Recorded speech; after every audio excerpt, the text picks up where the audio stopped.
High বন্ধুরা, আমি জুহিতা আজকে একটা অন্যরকম ব্লগ নিয়ে চলে এসেছি। আর তোমরাও নিশ্চয়ই এতক্ষণে দেখে বুঝতেই পেরে গেছো। হ্যাঁ, আজকের এই ছোট্ট ডেকোরেশনটা আমরা বিবাহ বার্ষিকী উপলক্ষে করেছিলাম। আসলে 22শে জানুয়ারি আমাদের 6th ম্যারেজ অ্যানিভার্সারি। আর ওই জন্যই রাত্রি 12টার সময় একটা ছোট্ট ডেকোরেশন করে কেক কেটে সেলিব্রেট করব ভেবেছিলাম। আর সেই মতনই সবকিছুই আনা হয়েছিল। কিন্তু রাত্রি 12টাতে তো আর ইভান ঘুমোয় না, ও জেগেছিল আমাদের সাথে। আর ওর এই কান্নার কারণ হলো এই বেলুনগুলো হচ্ছে ওর বল, আর সেই বল খেলতে খেলতে ও এই গোটা কেকটাই ঘেটে ফেলেছে, তাই জন্য একটা ঝড় বয়ে গেছে। আর ও নিজের ভুলটা নিজে বুঝতে পেরে কাঁদতে শুরু করেছে।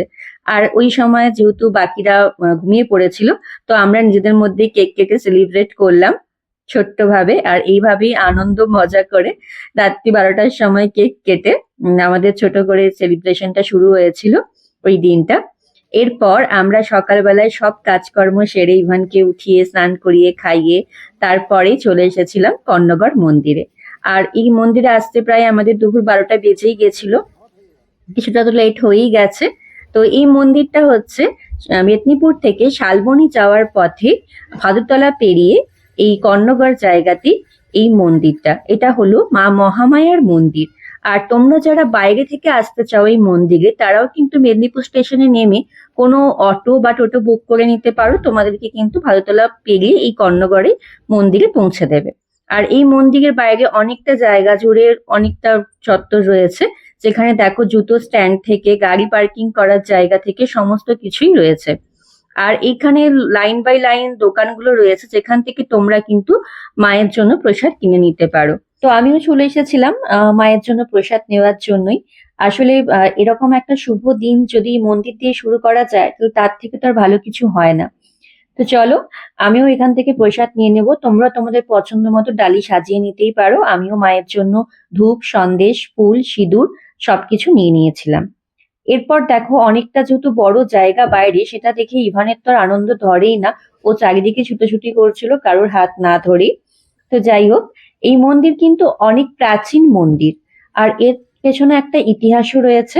যদি আমি বলি তোমাদেরকে চুয়ার বিদ্রোহের কথা, তখন রানী শিরোমণি নেতৃত্ব দিচ্ছিলেন এই বিদ্রোহের।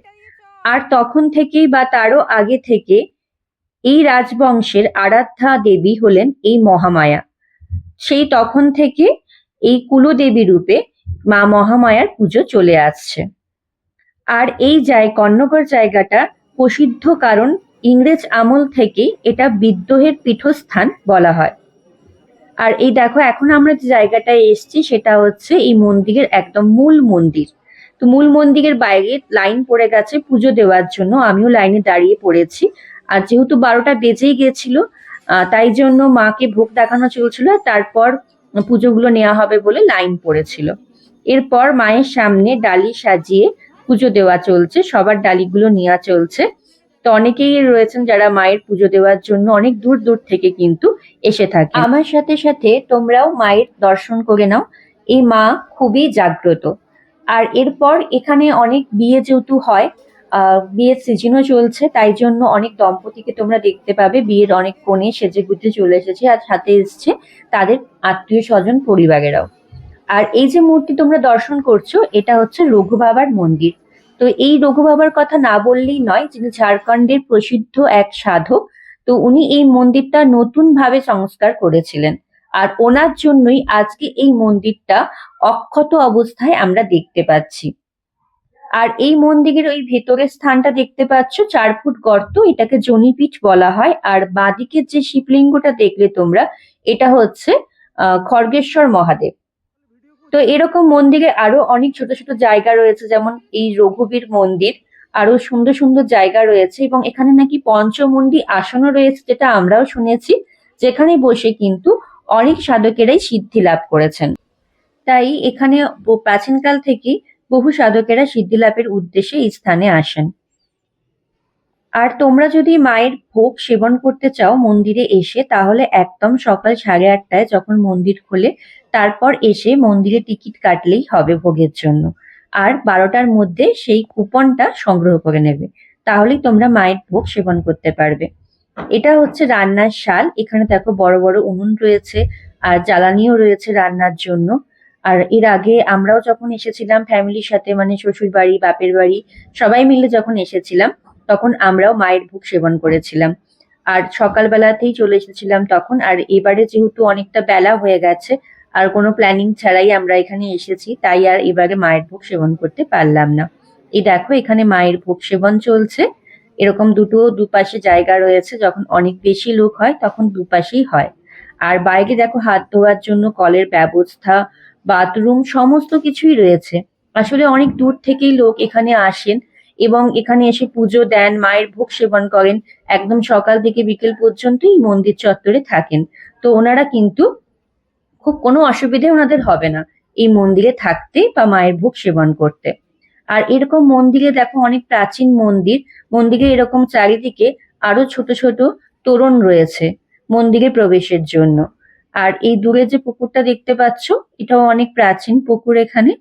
আর এই মন্দিরে এরকম আরো অনেক প্রাচীন জায়গাও রয়েছে, যেগুলো অনেক পুরনো পুরনো জায়গা যেগুলো। আর এখানে একটা সিদ্ধিকুণ্ড বা দুধকুণ্ড রয়েছে। এটাকে দুধকুণ্ড এই কারণেই বলা হয়, কারণ এখানের জল সাদা। আর এই জল একদম গ্রীষ্মকালেও কিন্তু শুকিয়ে যায় না। খুব অদ্ভুত এই ব্যাপারটা। আর এই জল যেহেতু মায়ের পুজোর জন্য ব্যবহার করা হয়, তাই জন্য এখানে কারোর এই জলে নামা, স্নান করা বা জলে হাত দেওয়া এগুলো কিন্তু নিষেধ রয়েছে। এই দেখো জলে হচ্ছে যে মাছও চড়ছে। আর এই জল মায়ের পুজোর কাজে ব্যবহার করা হয়। আর এরপর তোমরা ইভানকে দেখতে পাবে। ইভানের দুষ্টুমির তো কোনো শেষ নেই। ও সারাদিন প্রচুর খেলেছে এই মন্দিরের মধ্যে, এত বড় জায়গা বলে। আর মন্দিরের এই জায়গাটা না খুবই সুন্দর। এখানে এসে যারা অপেক্ষা করেন, অনেকে বসে গল্প করেন, অনেকে ছবিও তোলেন। একটা খুব সুন্দর জায়গা মন্দিরের, আমারও খুব পছন্দের জায়গা এটা। আর এই দেখো ইভান মোটামুটি দুটো সাথীকে পেয়ে গেছে ওর খেলার জন্য। আর এরা দুজন হচ্ছে যমজ বোন। তোদের সঙ্গে ইভান খুব ভালোভাবেই খেলছে, ওদেরকে ঘাস ছুঁড়ছে, একবার বালি ছুঁড়ছে। এগুলো তো এক্সপার্ট, মানে বদমাশির এই ক্ষেত্রে তো ফার্স্ট একদম। তো যাই হোক, এইভাবে কিন্তু খুব সুন্দরভাবে আমাদের মন্দিরটা কেটে গেছিল। আমরা এই মন্দির থেকে এরপর বেরিয়ে গেছিলাম, তখন দুপুর 2টো বাজে। তো এরপর আমরা সন্ধেবেলা ওই 8টার দিকে আমরা একটা ডিনার ডেটে চলে এসেছিলাম, 3জনের মিলে একটা ডিনার ডেটে এসেছিলাম।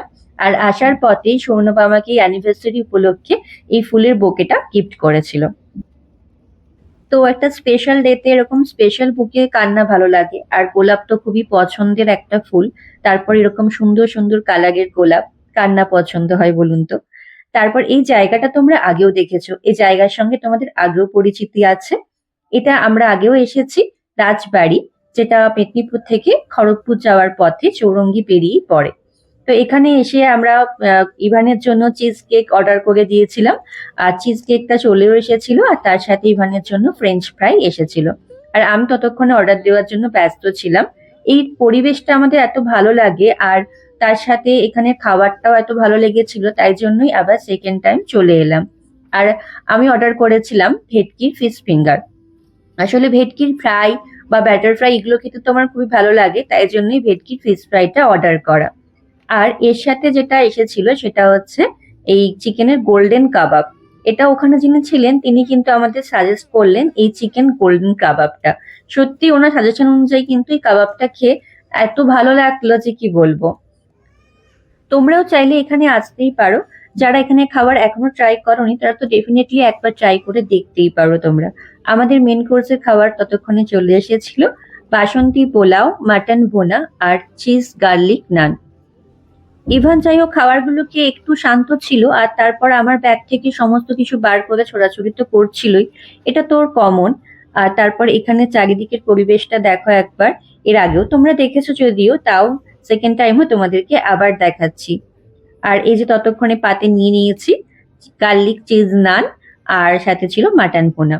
আমার পছন্দে আমি নানটা নিয়েছিলাম, সৌনমের পছন্দ ছিল বাসন্তী পোলাও আর মাটন ভুনা। আর এরপর শেষ পাতে চলে এসেছিল মাসালা কোল্ড ড্রিঙ্কস। যতই ওয়েলকাম ড্রিঙ্ক থাকুক না কেন, কোল্ড ড্রিঙ্কস ছাড়া যেন আমার খাবারটাই অসম্পূর্ণ মনে হয়। আর এরপর পানমৌরি আর পানটা খুব সুন্দরভাবে এরা পরিবেশন করে। আর এদের সার্ভিস নিয়ে কি বলবো, একদম ওয়েলকাম করা থেকে হাত ধোয়ার জল পর্যন্ত টোটাল সার্ভিসটাই প্রত্যেকবারের মতনই খুব সুন্দর।